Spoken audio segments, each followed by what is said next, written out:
মিম্মির গল্পের ঝুড়ি চ্যানেলে আপনাদের সবাইকে স্বাগতম। শুরু করতে যাচ্ছি হুমায়ুন আহমেদের উপন্যাস নক্ষত্রের রাত। আজ শুনবেন উপন্যাসটির তৃতীয় পর্ব। রেবেকা কাপা গলায় বলল, আমি ভেবেছিলাম বাসায় কেউ নেই। যা ভয় পেয়েছিলাম, একা একা কীভাবে ফিরবো তাই ভাবছিলাম। মার্থা নামিয়ে গেছে। ওকে ঠিকানা বলতেই সে চিনল। মার্থা আমার রুমমেট। বাইরেই দাঁড়িয়ে থাকবো নাকি? ভেতরে আসতে বলুন। ভেতরে আসো রেবেকা। রেবেকা হাসি মুখে ভেতরে ঢুকলো। ওভারকোটের পকেট থেকে হাত বের করলো। হাত নীল হয়ে গেছে, কোনো গ্লাভস নেই হাতে। আপনি এত অবাক হয়ে আমার দিকে তাকিয়ে আছেন কেন? শীতের দেশে এরকম হুট করে আসা ঠিক না। আমি নাও থাকতে পারতাম। তখন ফিরে যেতে কিভাবে? মার্থা মেয়েটিরই বা কীরকম কাণ্ডজ্ঞান? চলে যাবার আগে তার তো দেখা উচিত ছিল বাসায় কেউ আছে কি না। আপনি এত রাখছেন কেন? রাখছি না। টেলিফোন নাম্বার তো ছিল। ছিল না? আমি কেন শুধু শুধু টেলিফোন করব? 15 দিন ধরে এখানে আছি। আপনি কি আমাকে টেলিফোন করেছেন? এয়ারপোর্ট থেকে নিয়ে এসে ভাবছেন খুব উপকার করা হয়েছে, তাই না? পাশা লক্ষ্য করল মেয়েটি কথা বলছে রেগে রেগে, কিন্তু মুখ হাসি হাসি। আমি আসতাম না। এসেছি শুধু আপনাকে টাকাটা দেবার জন্য। ওই দিন জিনিসপত্র কিনতে মোট কত ডলার খরচ করেছেন? 117। এই নিন 120। $3 আপনার বকশিস। রেবেকা শব্দ করে হাসল। তার বেশ মজা লাগছে। কেন লাগছে সে নিজেও পরিষ্কার জানে না। বাংলায় কথা বলতে পারছে, এটা একটা বড় কারণ। গত সপ্তাহের উইকেন্ডের বিকেলে ডরমিটরি ছেড়ে সবাই চলে গেল। শুধু আরিয়া রত্না ছিল। সে ঘর বন্ধ করে তার নিজের দেশের ক্যাসেট চালু করে দিয়েছে। কি ভয়ানক অবস্থা! চা খাবো। চায়ের পানি গরম করুন। আজ চা বানাবো আমি। পাশা চায়ের পানি বসালো। সে বেশ অবাক হয়েছে। ওই দিন রাতে যে মেয়েকে নিয়ে আসা হয়েছে, এই মেয়ে সে মেয়ে নয়। এ অন্য মেয়ে। যে কোনো কারণেই হোক সে আত্মবিশ্বাস ফিরে পেয়েছে। নতুন পরিবেশে নিজেকে কিছুটা মানিয়েও নিয়েছে। রেবেকা বলল, আমি খুব বেশি কথা বলছি তাই না? দেশে কিন্তু খুব কম কথা বলতাম। আপনি বোধহয় বিশ্বাস করছেন না। করছি। বাংলায় কথা বলতে পারছি, এই আনন্দেই বকবক করতে ইচ্ছে হচ্ছে। গত 15 দিনে কারোর সঙ্গে একটা বাংলা কথা বলিনি। একবার শুধু ভুলে আরিয়া রত্নাকে বললাম, কেমন আছেন? সে হাঁ করে তাকিয়ে রইল আমার দিকে। আরিয়া রত্নাকে? আরিয়া রত্না হচ্ছে শ্রীলঙ্কার মেয়ে। ভালো নাম হলো আরিয়া রত্না চন্দ্রানী। কোটটা খুলে আরাম করে বসো রেবেকা। ছটফট করছো কেন? রেবেকা কোট খুলতে খুলতে বলল, আজ আপনি আমাকে তুমি তুমি করে বলছেন। আপনি কি কিছুক্ষণ তুমি, তারপর আপনি, আবার কিছুক্ষণ তুমি, এভাবেই কথা বলেন? পাশা কি বলবে ভেবে পেল না। পানি গরম হয়ে গিয়েছিল, সে নিজেই চা বানালো। রেবেকা চায়ে চুমুক দিয়ে বলল, আপনাকে আমি কি বলে ডাকি বলুন তো? প্রথম যেদিন আপনার সঙ্গে দেখা, তখন আপনাকে মনে হয়েছিল ছোট মামার মতো মুখের নিচের দিকটা। ছোট মামা ডাকতে পারো। কিন্তু এখন আপনাকে ছোট মামার মতো লাগছে না, খুব চেনা একজন লোকের মতো লাগছে। সেই চেনা লোকটিকে তা ধরতে পারছি না। পাশা নরম স্বরে বলল, বিদেশে এরকম হয়। যে কোনো বাঙালি দেখলেই মনে হয় চেনা। পরিচিত কারো চেহারার সঙ্গে মিল পাওয়া যায়। আসলে অবশ্যই তেমন কোনো মিল থাকে না, কিন্তু আপনার চেহারার সঙ্গে একজন চেনা লোকের চেহারার সত্যি সত্যি মিল আছে। আমি মনে করতে চেষ্টা করছি, মনে পড়লেই বলবো। আপনি ছাড়া এখানে আর কোনো বাঙালি নেই? করিম সাহেব ছিলেন, এখন নেই। সপরিবারে শিকাগো গিয়েছেন। স্প্রিংয়ে ফিরবেন। স্প্রিং পর্যন্ত তুমি যদি থাকো তাহলে তার সঙ্গে দেখা হবে। রেবেকার শীত লাগছিল। ঘরটা বোধ হয় সেরকম গরম নয়। সে গ্যাসে চুলার কাছে গিয়ে দাঁড়ালো। আগুনের ওপর হাত মেলে বলল, শুনুন, 10টার সময় আমার বান্ধবী আমাকে নিতে আসবে। ও গিয়েছে কোনো এক পাবে। ফেরার পথে সে আমাকে নিয়ে যাবে। কাজেই 10টা পর্যন্ত আমি অনবরত বাংলায় কথা বলবো। আপনি রাগ করতে পারবেন না। আর আমি আপনার এখানে ভাত খাবো। গত 1 সপ্তাহ ধরে আমি ভেবে রেখেছি আপনার এখানে ভাত খাবো। মুশকিলে ফেললে, ভাত খাওয়ার ব্যবস্থা তো এখানে নেই। সে কি, আপনি ভাত খান না? ভাত খাবো না কেন, ভাত খাই, তবে রান্না টান্নার অনেক ঝামেলা, কাজেই ওই ঝামেলাতে যাই না। বলেন কি আপনি? রেবেকা সত্যিকার অর্থেই নিভে গেল। আপনি ভাত খান না এটা জানলে আমি সন্ধেবেলায় আসতাম না। তুমি ভাত খাবার জন্যেই এসেছো? হ্যাঁ, আপনি রাগ করেন না যাই করেন, আমি সত্যি কথাটা বলে ফেললাম। পাশা উঠে দাঁড়ালো, পার্কা গায়ে দিতে দিতে বলল, তুমি বসো, আমি ব্যবস্থা করছি। কি ব্যবস্থা করবেন? 5 ব্লক দূরে একটা গ্রোসারি শপ আছে, চাল পাওয়া যায়। 1 প্যাকেট চাল নিয়ে আসবো, ভাত এবং মুরগির মাংস। তুমি রাঁধতে পারো? খুব পারি। আমিও তো আসছি আপনার সঙ্গে। না, তুমি থাকো, আমার গাড়ি নষ্ট হয়ে গেছে, হেঁটে যেতে হবে। আপনার কি ধারণা আমি হাঁটতে পারি না? নিশ্চয় পারো, কিন্তু বাইরে অসম্ভব ঠান্ডা, তোমার অভ্যেস নেই, ঠান্ডা লেগে যাবে। আমার খুব দেরি হবে না। একা একা তোমার আবার ভয় লাগবে না তো? আমার এত ভয়টয় নেই, ভয় থাকলে একা একা এত দূরে আসতাম। মেয়েটি তাকিয়ে আছে হাসি মুখে। ভারী সুন্দর লাগছে তো মেয়েটিকে। লিকুইড আইস কি এই চোখে বলে? ওই রাতে মেয়েটিকে এত সুন্দর লাগেনি কেন? একটি মেয়ে কখনো রূপবতী, কখনো নয়, এরকম তো হতে পারে না। যে সুন্দর সে সবসময়ই সুন্দর। রেবেকা বলল, এমন করে তাকিয়ে আছেন কেন? পাশা লজ্জা পেয়ে গেল, বিব্রত স্বরে বলল, দরজা বন্ধ করে দাও, 1 কাপ চা বানিয়ে নাও। ফ্রিজে পনির আছে, পনির খেতে পারো, আমার দেরি হবে না। একা একা রেবেকার খানিকটা ভয় লাগতে লাগলো। এ বাড়ির হিটিংয়ে কোনো গণ্ডগোল আছে। বেশ শব্দ করে গরম বাতাস আসতে থাকে, শব্দটা ভয় ধরিয়ে দেয়। রেবেকা ফ্রিজ খুলল, খালি ফ্রিজ। 1 টুকরো পনির পড়ে আছে, কাগজের প্যাকেটে দুধ, মালটার মতো কয়েকটা ফল শুকিয়ে দড়ি দড়ি হয়ে আছে। সে চায়ের পানি চাপালো। চা খেতে ইচ্ছে করছে না। চুপচাপ বসে থাকার চেয়ে কিছু একটা নিয়ে ব্যস্ত থাকা। ঘরে অনেক বইটই দেখা যাচ্ছে, একটিও বাংলা বই নয়। ভদ্রলোক সম্ভবত অনেক দিন ধরে এদেশে আছেন, জিজ্ঞেস করা হয়নি। এটা বেশ আশ্চর্য যে রেবেকা তার সম্পর্কে কিছু জানতে চায়নি, ভদ্রলোকও কিছু জানাতে চাননি। দুজন সম্পূর্ণ অচেনা মানুষ খুব স্বাভাবিকভাবে কথাবার্তা বলছে। বড় খালু বলে দিয়েছিলেন, একবার গিয়ে পৌঁছতে পারলে গাদা গাদা বাঙালি পাবি, দেখবি এরা কত হেল্পফুল। বিদেশে বাঙালিতে বাঙালিতে খাতির অন্য জিনিস, একজনের জন্য অন্যজন জান দিয়ে দেবে। পানি ফুটতে শুরু করেছে। রেবেকা এগিয়ে গেল, আর ঠিক তখন বিদ্যুৎ চমকের মতো মনে পড়ল, এই লোকটির চেহারা সুরাইয়ার বড় চাচা বদিউজ্জামান সাহেবের মতো। সুরাইয়া তাকে ডাকত বদি চাচা। ক্লাস 4-এ সুরাইয়া তাদের সঙ্গে ভর্তি হয় এবং প্রথম দিনেই খাতির হয়ে যায় রেবেকার সঙ্গে। যা কথা বলতে পারে মেয়েটা, গুজগুজ ফুসফুস করছে সবার সঙ্গে, এক মুহূর্তের বিশ্রাম নেই। সেই কথাবার্তার বেশিরভাগই হচ্ছে বদি চাচাকে নিয়ে, যিনি জার্মানিতে থাকেন, যার একটি জার্মান বউ আছে, অবিকল রাজকন্যাদের মতো দেখতে, যার বড় ছেলের নাম পল, যে একটুও বাংলা জানে না।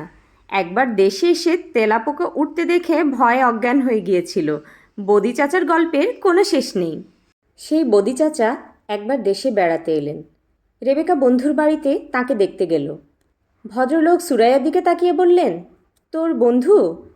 এরকম লজ্জা পাচ্ছে কেন? উঁকি দিচ্ছে কেন পর্দার আড়াল থেকে?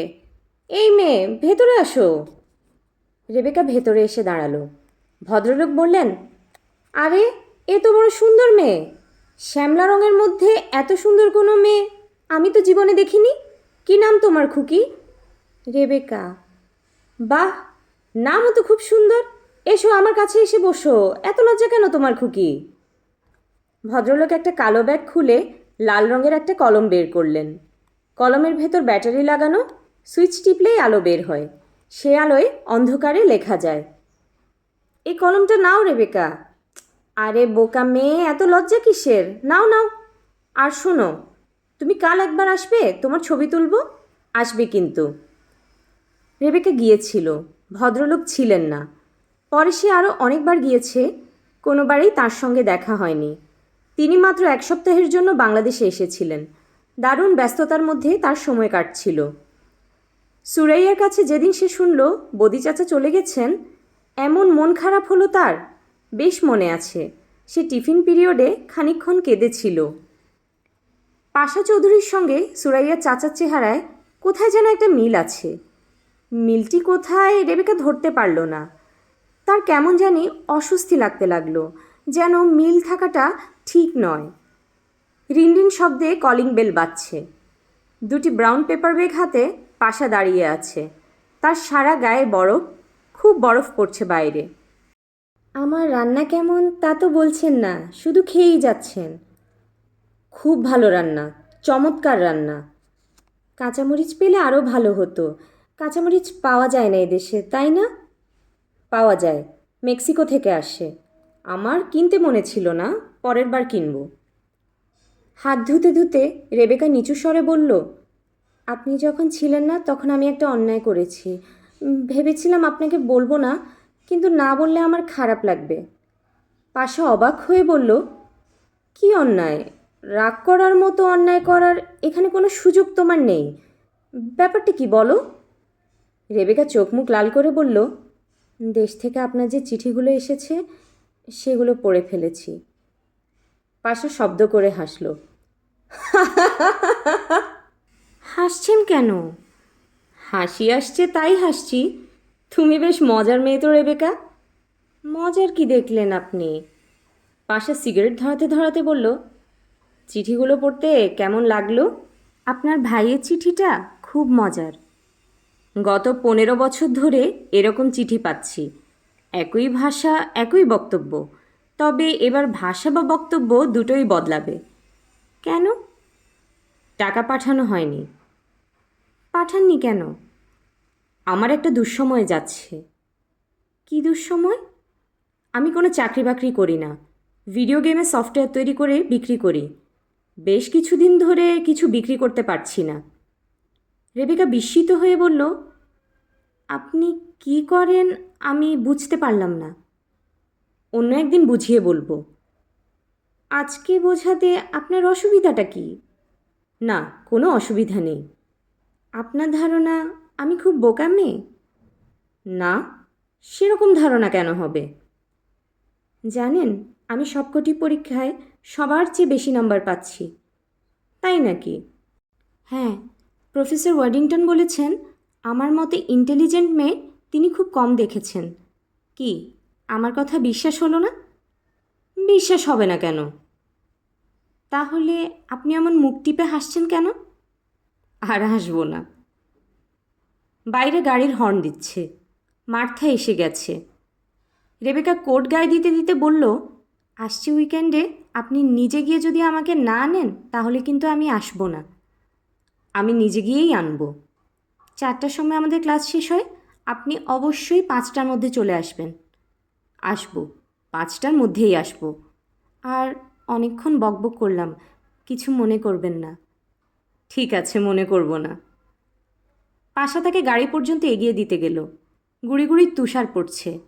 রেবেকা অবাক হয়ে বলল, বরফ পড়ছে তাই না? হ্যাঁ। কি সুন্দর! পাশা সহজ স্বরে বলল, আমেরিকার এই একটি জিনিসই সুন্দর। রেবেকা পা ফেলছে খুব সাবধানে। প্রথম রাতেই পাশা তাকে যেভাবে শিখিয়ে দিয়েছিল ঠিক সেভাবে। প্রথমে গোড়ালি, তারপর পা। সারা রাত ধরে তুষারপাত হলো। 6 ইঞ্চি বরফে ঢেকে গেল ফার্গো শহর। এক রাতের ভেতর তাপমাত্রা নেমে গেল 0-15 ডিগ্রির নিচে। ক্রিসেন্ট লেকের পানি জমে যেতে শুরু করলো। ফার্গোবাসী আনন্দে উৎফুল্ল হলো। হোয়াইট ক্রিসমাস হবে এবার। এর আগের বছর ক্রিসমাসের সময় কোনো বরফ ছিল না। আচমকা খানিকটা গরমে সমস্ত বরফ গলে প্যাচপ্যাচে কাদা হয়ে গিয়েছিল। এরা বলে ইন্ডিয়ান সামার। কেন বলে কে জানে। প্রফেসর ওয়ার্ডিংটন বললেন, রেবেকা, লাঞ্চ ব্রেকের সময় তুমি কি আমার ঘরে একবার আসবে? ওয়ার্ডিংটনের মুখে মিটিমিটি হাসি, যেন রহস্যময় কোনো ব্যাপার আছে তার ঘরে। একজন অপেক্ষা করবে তোমার জন্য। কে? তা বলবো না। সে তোমার জন্য একটা সারপ্রাইজ হিসেবেই থাক। আগেভাগে কিছু বলতে চাই না। লাঞ্চ ব্রেক পর্যন্ত আবোল তাবোল অনেক কিছুই ভাবল রেবেকা। এমনকি একবার কল্পনা করল নাসিম এসে বসে আছে, যেন কোনো অদ্ভুত উপায়ে ব্যবস্থা করে চলে এসেছে। সে ঢুকে দেখবে ঘিয়ে পাঞ্জাবি পরা একটি মানুষ, যার কথাবার্তা আশ্চর্য রকমের কোমল এবং যে কিছুক্ষণ পরপরই টেবিলে আঙুল দিয়ে ঠক ঠক ঠক করে। এই অভ্যেসটি সে কোত্থেকে জুটিয়েছে কে জানে। ওয়ার্ডিংটনের ঘরে 60 বছর বয়সী এক বুড়ি বসেছিল।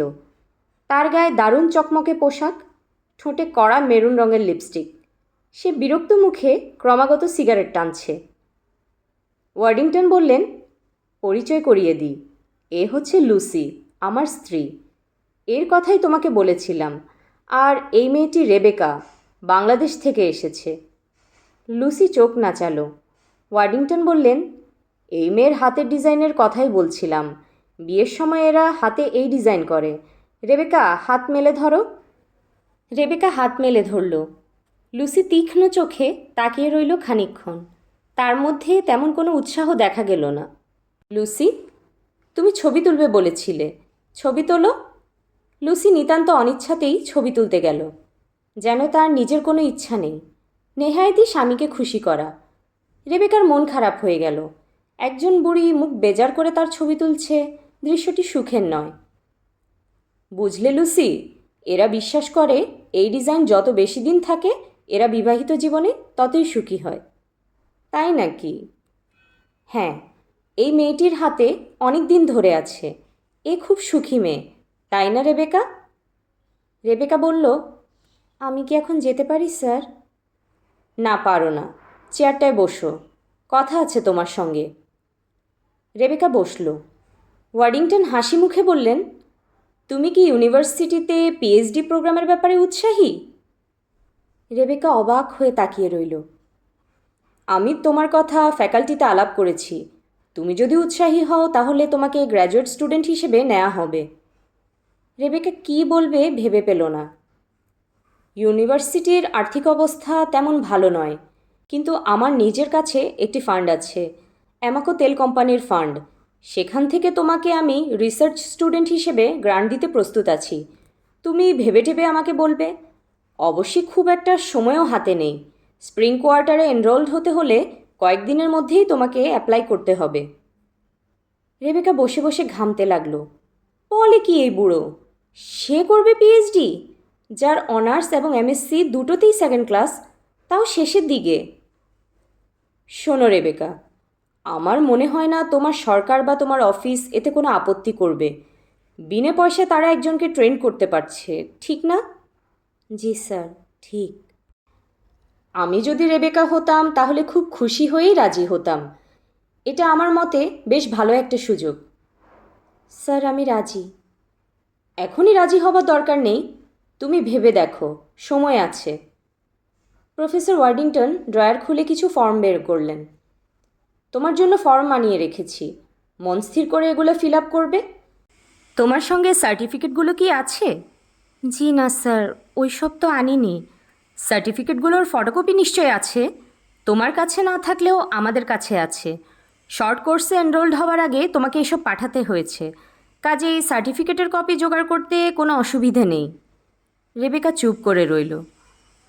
আমার উৎসাহ দেখে তুমি আবার ভাবছ না তো যে তোমার প্রেমে পড়ে গেছি? ইচ্ছা থাকলেও উপায় নেই। আমার স্ত্রীকে তো দেখছো, শক্ত মহিলা। হা হা হা হা। কি লুসি, ঠিক বলছি না? লুসি হাই তুলল। পরিষ্কার বোঝা যাচ্ছে এ ধরনের কথাবার্তায় তার কোনো উৎসাহ নেই। রেবেকা বলল, স্যার আমি এবার আসি। ঠিক আছে, যাও। বুড়িটিকেও এখন আর খারাপ লাগছে না। বুড়ি তার দিকে হাত বাড়ালো। Good luck Rebecca. Thank you. বুড়ি রেবেকা উচ্চারণ করলো খুব পরিষ্কারভাবে, অবিকল বাঙালি মেয়েদের মতো। ছবি ডেভেলপ করলেই তোমাকে পাঠানো হবে। রেবেকা দ্বিতীয়বার বলল, থ্যাংক ইউ। বাকি দিনটা কাটলো উত্তেজনার মধ্যে। ম্যাট্রিক পরীক্ষা শুরু হবার ঠিক আগের কয়েক ঘন্টা যেরকম লাগে সেরকম। কোনো কিছুতেই মন বসছে না। সব কিছুই কেমন অস্পষ্ট, ছাড়া ছাড়া। বুকের মধ্যে একটা চাপা ব্যথা বোধ। মেইল বক্সে চিঠি আছে, দেশের চিঠি। খামের ওপরে লেখা দেখে মনে হয় টুটুলের লেখা। কিন্তু কেন যেন খুলে দেখতে ইচ্ছে হচ্ছে না। আর্যরত্না একবার জিজ্ঞেস করল, কি হয়েছে তোমার? সে আর্যরত্নাকে কিছু বলল না। ডক্টর রেলিংয়ের ফুড পয়জনিংয়ের লেকচারের কিছুই তার মাথায় ঢুকল না। শুধু আবদুল্লাহ যখন উঠে দাঁড়িয়ে গম্ভীর গলায় বলল, ফুড পয়জনিং দরিদ্র দেশে হয় না, কারণ দরিদ্র দেশে ফুডই নেই। দরিদ্র দেশের মানুষ যা খায় সবই হজম করে ফেলে, হা হা হা হা। তখন রেবেকা খানিকটা সচেতন হলো, কারণ ডক্টর রেলিং তার দিকে তাকিয়ে আছেন। রেবেকা, দরিদ্র দেশের প্রতিনিধি হিসেবে এ প্রসঙ্গে তোমার মতামত কি? রেবেকা চোখ মুখ লাল করে বলল, বাংলাদেশ দরিদ্র দেশ নয়। বেশ বড় রকমের একটা হাসির হল্লা উঠল চারিদিকে। রেবেকা দাঁড়িয়েই রইল। হাসির কারণ সে পরিষ্কার বুঝতে পারছে না। ডক্টর রেলিং বললেন, বেশ, তুমি তাহলে একটা ধনী দেশের প্রতিনিধি হিসেবেই তোমার মতামতটা বলো। আবার একটা হাসির হল্লা। ডক্টর রেলিং নিজেও হাসছেন। রেবেকার চোখের সামনে হঠাৎ সব ঝাপসা হয়ে উঠতে শুরু করলো। সে বুঝতে পারছে এখন আর তার কিছুই করার নেই। চোখের পানি আটকানোর আর কোনো পথ নেই। সমস্ত ক্লাস নিস্তব্ধ। ডক্টর রেলিং হতভম্ব। সামান্য রসিকতায় একটা বয়স্ক মেয়ে এইভাবে কাঁদতে পারে তা তিনি কল্পনাও করেননি। মিইন হাত ধরে রেবেকাকে বসালো, রুমাল এগিয়ে দিল তার দিকে। এই ছোটোখাটো মেয়েটি কখনোই ক্লাসে কোনো কথাবার্তা বলে না। গুছিয়ে কিছু বলার মতো ইংরেজি জ্ঞানও তার নেই, কিন্তু সে শান্ত ভঙ্গিতে উঠে দাঁড়িয়ে চমৎকার ইংরেজিতে বলল, চীন দেশ একসময় দরিদ্র ছিল। সবাই হাসাহাসি করত মহান চীনকে নিয়ে, তাতে মহাচীনের কোনো ক্ষতি হয়নি। একটি দেশ যত দরিদ্রই হোক তাকে নিয়ে রসিকতা করার স্পর্ধা কারোর থাকা উচিত নয়। ডক্টর রেলিং কুইজের কাগজপত্র দিয়ে দিলেন। বারবার রুমাল চোখের উপর চেপে ধরে প্রশ্নের উত্তর লিখল রেবেকা। সুন্দরভাবে যে দিনটি শুরু হয়েছিল, কি কুৎসিতভাবেই না তা শেষ হচ্ছে। রেবেকা তার 24 বছরের জীবনে এত লজ্জিত, এত অপমানিত বোধ করেনি। কুইজ জমা দেবার সময় ডক্টর রেলিং বললেন, রেবেকা, আজ বিকেলে আমার সঙ্গে এক কাপ কফি খাওয়ার সময় কি তোমার হবে? হবে স্যার। বেশ, মেমোরিয়াল ইউনিয়নে চলে আসবে। ক্লাস শেষ করেই চলে আসবে। পরীক্ষা কেমন দিলে? ভালো। কেমন ভালো? বেশ ভালো? হ্যাঁ, বেশ ভালো। তুমি বেশ স্মার্ট মেয়ে। I like you. রেবেকা কিছু বলল না, কঠিন চোখে তাকিয়ে রইল। কিছুই ভালো লাগছে না। এমন কষ্ট হচ্ছে, মনে হচ্ছে আরেকবার কেঁদে ফেলবে। মেমোরিয়াল ইউনিয়ন ফাঁকা। আবহাওয়ার অবস্থা বিশেষ ভালো না। প্রচুর তুষারপাত হচ্ছে। রাস্তাঘাট বন্ধ হয়ে যাবার সম্ভাবনা। সবাই বাড়ি চলে যাচ্ছে তাড়াহুড়ো করে। ডক্টর রেলিং বিরাট এক কাপ ভর্তি কফি এবং দুটো ডোনাট নিয়ে বসে আছেন। রেবেকা তার সামনে এসে বসল। কই, তোমার কফি কোথায়? আমি কফি খাই না স্যার। অন্য কিছু খাও, চা খাও। আমার স্যার খেতে ইচ্ছে করছে না। কথায় কথায় স্যার বলছো কেন তুমি? তোমাকে তো আগেই বলেছি আমাকে নাম ধরে ডাকবে। রেবেকা কিছু বলল না। ডক্টর রেলিং কফির কাপে লম্বা চুমুক দিয়ে বললেন, আজ তুমি কিছুটা অপমানিত বোধ করেছ বলে আমার ধারণা। আমি তার একটি প্রধান কারণ। তার জন্য তোমার কাছে ক্ষমা প্রার্থনা করছি। কাউকে অপদস্থ করা আমার পেশা নয়। তবে রেবেকা, কোনো ব্যাপারেই এত সেন্সিটিভ হওয়া ঠিক না। বাংলাদেশ একটি অত্যন্ত দরিদ্র দেশ। এটা তুমি নিজেও খুব ভালো করে জানো। আমরা সবাই জানি। জানা সত্ত্বেও দেশকে দরিদ্র বললে তুমি একটা শিশুর মতো আচরণ করবে, এটা ঠিক না। এই ইউনিভার্সিটিতে অনেক আগে বাংলাদেশি একটি আন্ডারগ্র্যাজুয়েট ছাত্র তোমার মতোই শিশুসুলভ আচরণ করেছিল। তার দেশ সম্পর্কে কে যেন কি বলেছে, সে ঘুষি মেরে তার দুটি দাঁত ভেঙে ফেলেছে। পুলিশ পর্যন্ত গড়িয়েছিল ব্যাপারটা। ডক্টর রেলিং দম নেওয়ার জন্য থামলেন।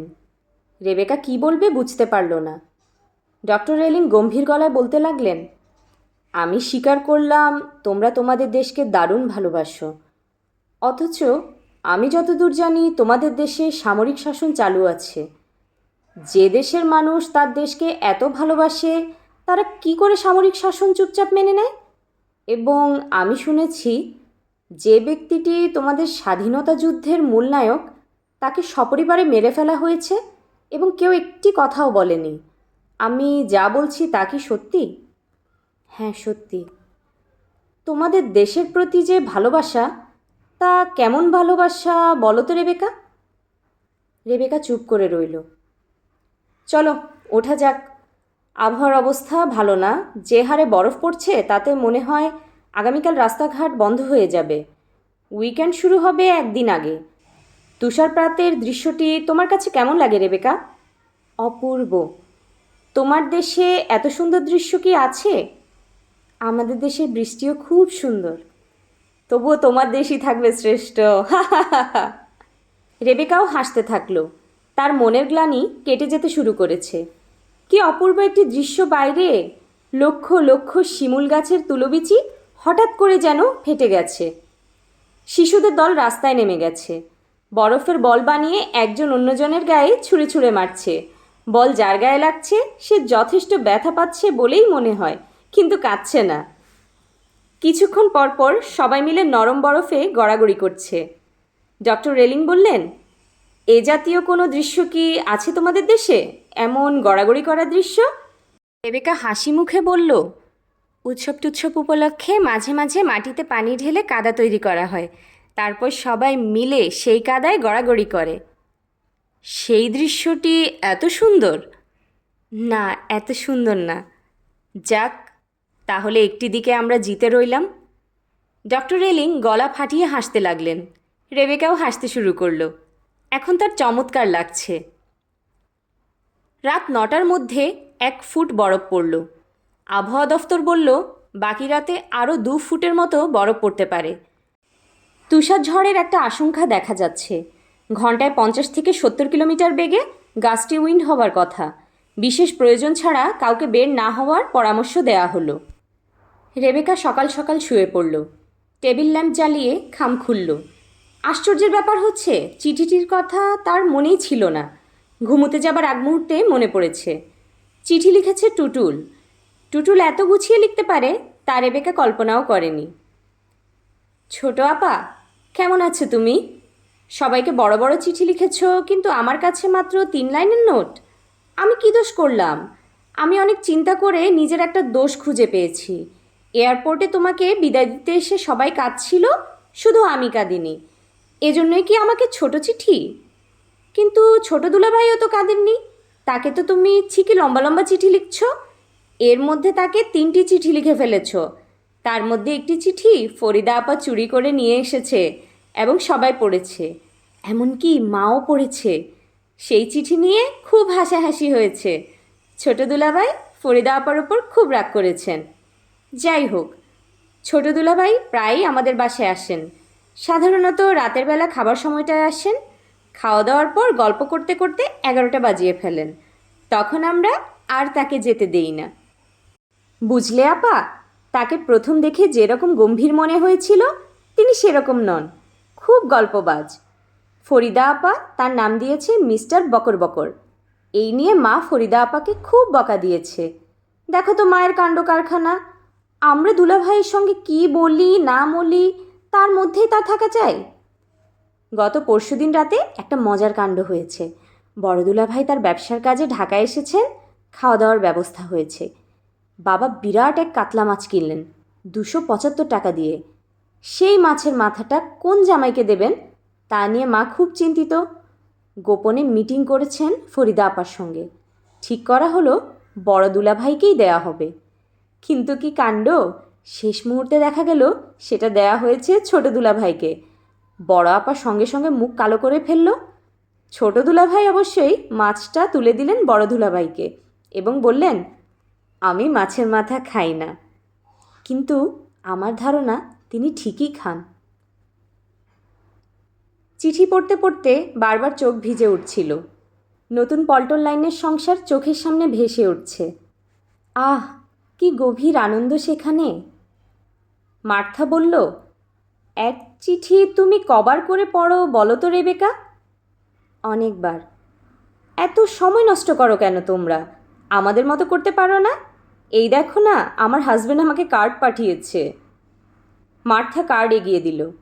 সেখানে একটি শুকনো ধরনের লোকের ছবি।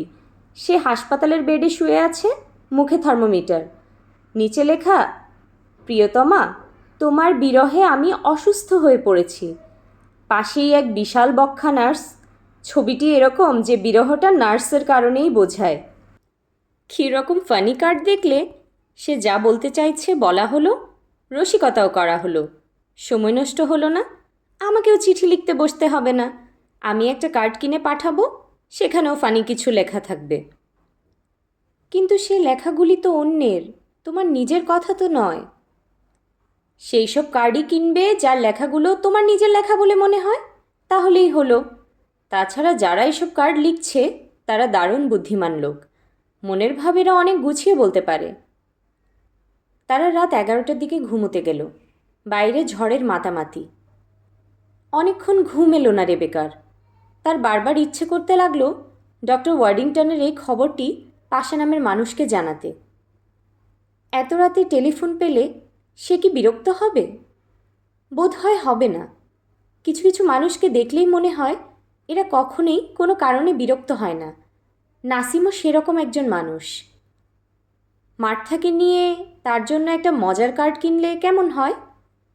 ফরিদা কোনো না কোনোভাবেই সেটা চুরি করে ফেলবে, সবাইকে দেখিয়ে আরেক কাণ্ড করবে।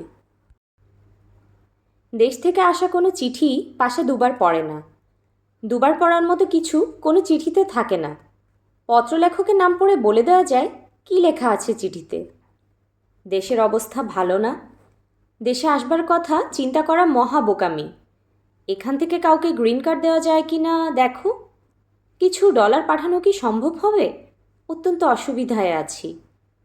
এই কথাগুলোই ঘুরিয়ে ফিরিয়ে নানা ভঙ্গিমায় লেখা থাকে। এর বাইরে যেন দেশের মানুষদের আর কিছুই বলার নেই। এবারে বড় ভাইয়ের চিঠিটা অবশ্যই একটু অন্যরকম। দীর্ঘ চিঠি। পাশা দুবার পড়ল। বহুদিন পর একটি চিঠি দুবার পড়া হলো। গত মাসে তোমার কোনো ড্রাফট পাই নাই। অত্যন্ত চিন্তাযুক্ত আছি। মনে হয় ড্রাফটটা মিসিং হয়েছে। কুদ্দুস সাহেবের সাথে এই বিষয়ে আলাপ হয়েছে। তারও ধারণা ড্রাফট মিসিং হয়েছে। আজকাল এরকম প্রায় হয়। চোরের দেশ। পোস্ট অফিসের ফরেন অফিসারের এ ব্যাপারে হাত আছে। ড্রাফট তাদের পছন্দসই লোকের হাতে চলে যায় এবং তা বিনা ঝামেলায় যথাসময়ে ভাঙানো হয়। টাকা খাওয়াতে হয়, টাকার খেলা। আমি খোঁজ খবর করবার জন্য লোক লাগিয়েছি। তোমার মনে আছে কি না জানি না, আমার শালার এক চাচাতো ভাই জিপিওতে চাকরি করে, অফিসার র্যাঙ্ক। আমি গত বুধবার তার কাছে গিয়েছিলাম।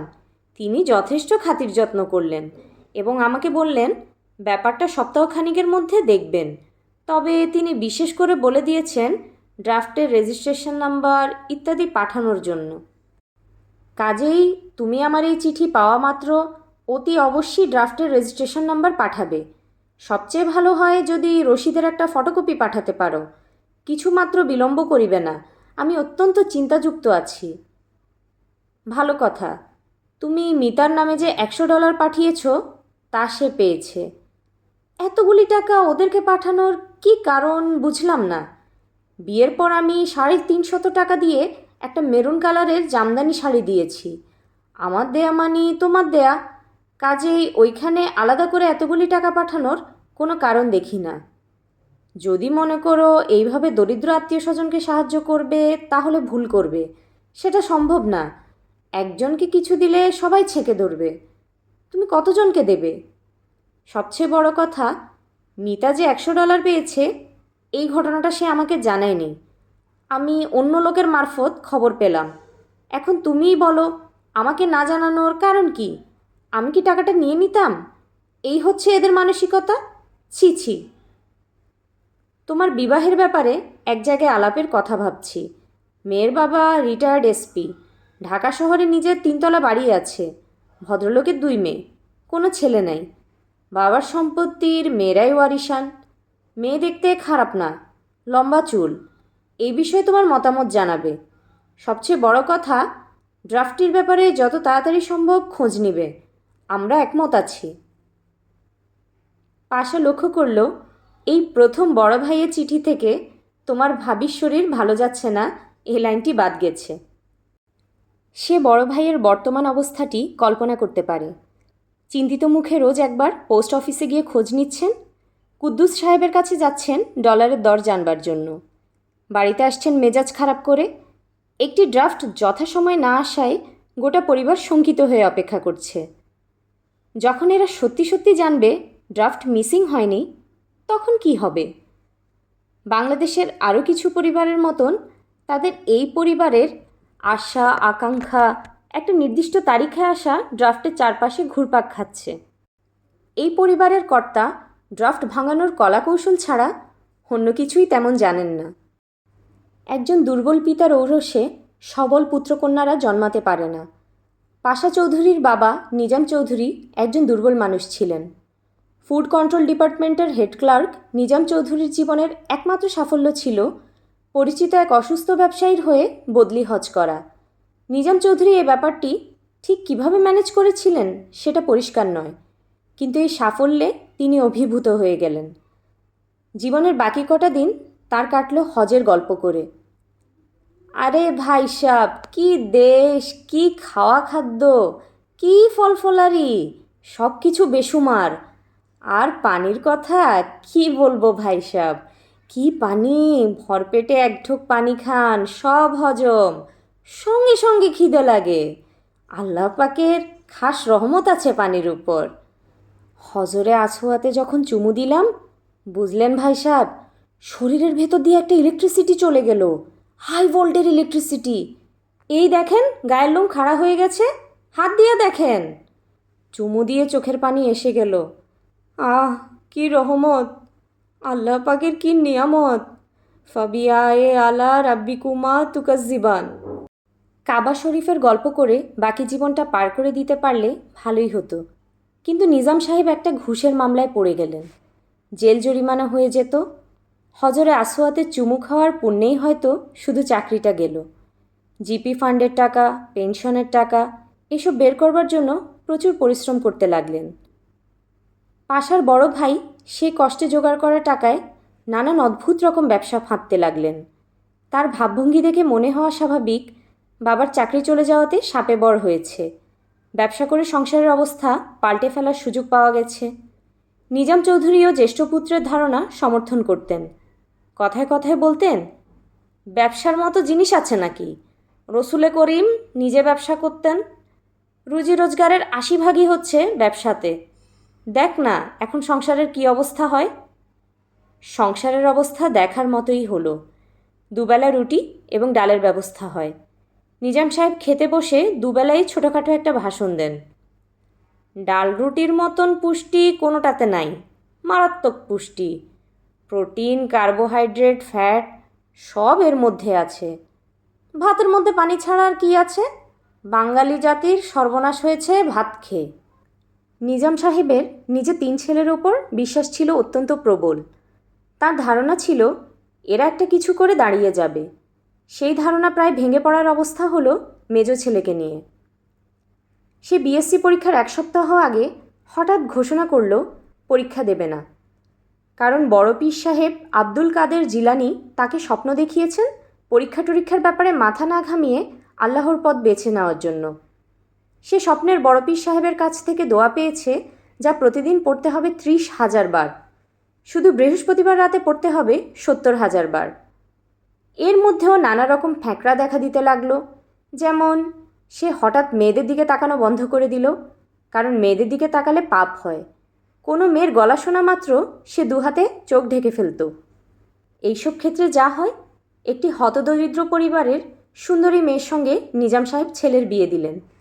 বাসার সবাই প্রায় নিশ্চিত এইবার ছেলের মতিগতি ফিরবে, এবং ফিরল। সে তার স্ত্রীর শাড়ি গয়না ইত্যাদির ব্যাপারে অতিরিক্ত রকমের আগ্রহী হয়ে উঠল। দিন রাত এসব নিয়ে বাবার সঙ্গে তুমুল ঝগড়া করতে লাগলো।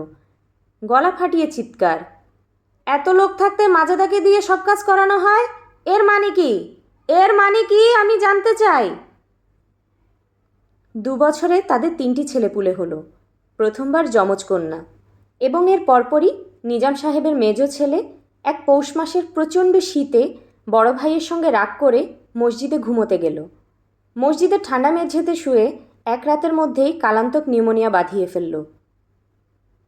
হাসপাতালের শেষ কটা দিন তার বড় অস্থিরতায় কেটেছে। বারবার উঠে বসে বিহল সুরে বলছে, মাজেদা, ও মাজেদা, তোমাকে বড় ঝামেলায় ফেলে যাচ্ছি। কি করি বলো তো? কি করা যায় এখন?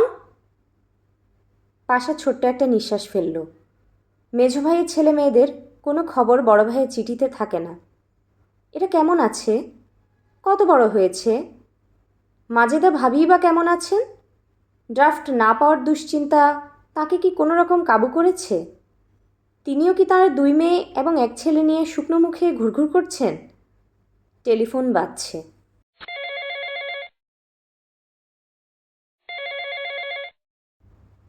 পাশে এগিয়ে গেল।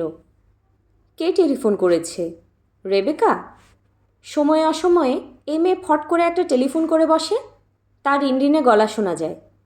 হ্যালো শুনেন, পাশা ভাই, বাংলায় কথা বলার জন্য ফোন করলাম। ভালো করেছো, এখন কথা বলো। আজ বাসা থেকে কটা চিঠি পেয়েছি বলেন দেখি? 3টা। হলো না, 5টা। এটা হচ্ছে আমার হাইয়েস্ট রেকর্ড। সব বাসার চিঠি? 2টো এসেছে আমার কর্তার কাছ থেকে, একটা এসেছে আমার বড় আপার কাছ থেকে, বরিশাল থেকে লেখা। অনেক আগে লেখা, আসতে দেরি হয়েছে কেন জানেন? জিপ কোড দেয়নি তাই। হ্যালো পাশা ভাই। বলো। আমাদের সামনের বাসার এক রিটায়ার্ড জজ সাহেব থাকেন, আপনাকে বলেছিলাম না? হ্যাঁ বলেছিলে। তার স্ট্রোক হয়েছে, এখন পিজিতে। তুমি মনে হয় খুব চিন্তিত? একজন অসুস্থ আর আমি চিন্তিত হব না? কী যে কথাবার্তা আপনার, খুব রাগ লাগে। হ্যালো শুনুন। শুনছি।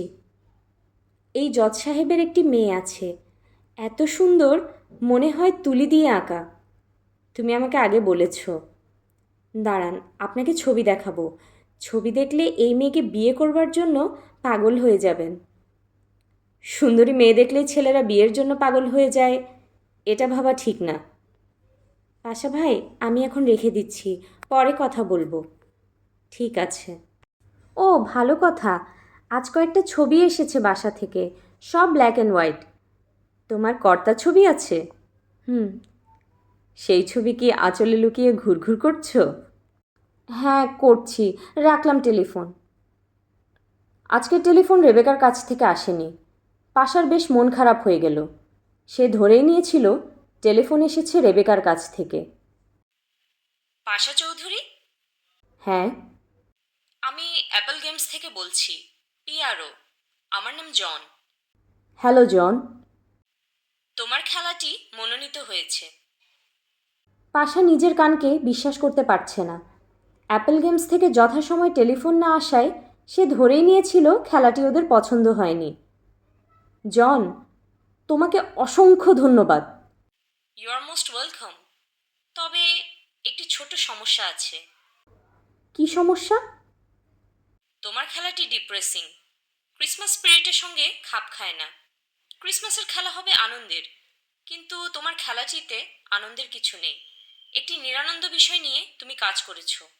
আশা করি কথাটা তুমি স্বীকার করবে। পাশা চুপ করে রইল। হ্যালো মিস্টার পাশা।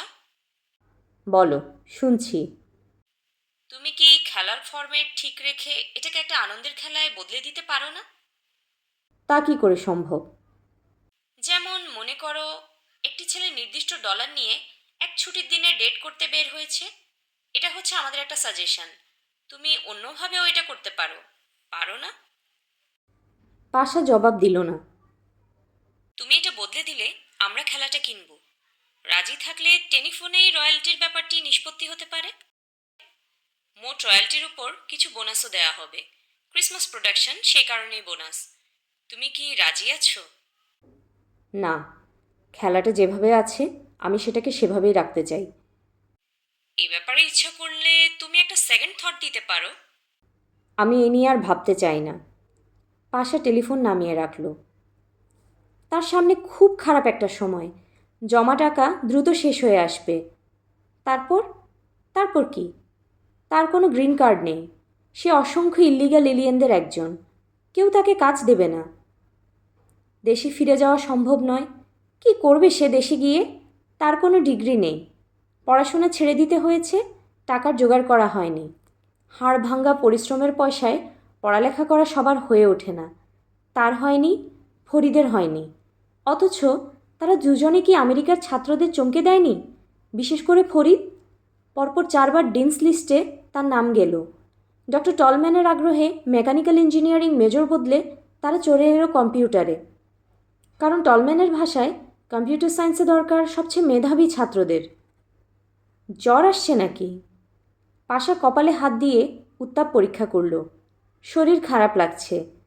টেবিল ল্যাম্পের আলো চোখে লাগছে। চোখ কড়কড় করছে। খেলাটি বদলে দিলে হতো না? না, তা ঠিক হতো না। সারা জীবন সে পরাজিত হয়েছে, আর পরাজিত হতে ইচ্ছে করছে না। কেন করছে না? রেবেকা মেয়েটির কারণেই কি? এই শ্যামলা মেয়েটি কি কোনো বিচিত্র উপায়ে তার ভেতর অহংকার জাগিয়ে তুলেছে? পাশা অবেলায় ঘুমিয়ে পড়ল এবং অনেকদিন পর মাজেদা ভাবিকে স্বপ্নে দেখল।